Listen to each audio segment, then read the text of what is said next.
আগামীকালকে নির্বাচনে যোগ্য ব্যক্তি থেকেই ভোটটা দিবেন। যোগ্য ব্যক্তি যদি আপনি সংসদে পাঠাতে পারেন, দেশের জন্য, দেশের কল্যাণের জন্য, দেশের জনগণের জন্য কাজ করবে।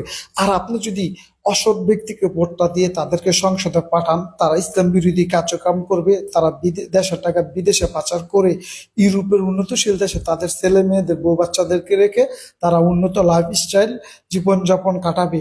আর আমাদের মধ্যবিত্ত পরিবারের সন্তানগুলা দেশে থেকেই নিম্ন আয়ের মানুষগুলা দুঃখে দুঃখে মরবে।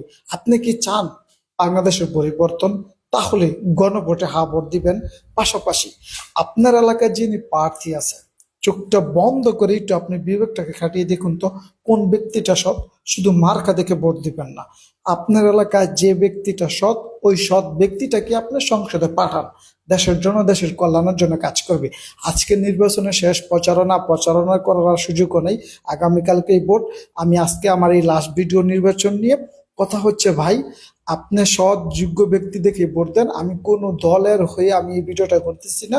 আপনার এলাকার চোখটা বন্ধ করে আপনি একটু মনোযোগ দিয়ে ভাবুন কোন ব্যক্তিটা যোগ্য, ওই যুক্ত ব্যক্তিটারে ভোট দিবেন। কোনো দল দেখে নয়, কোনো মার্কা দেখে নয়, কোনো ব্যক্তি দেখে, সৎ ব্যক্তি দেখে ভোটটা দিবেন। দোয়া শুভকামনা, বাংলাদেশের নির্বাচন যেন সুস্থ হয়।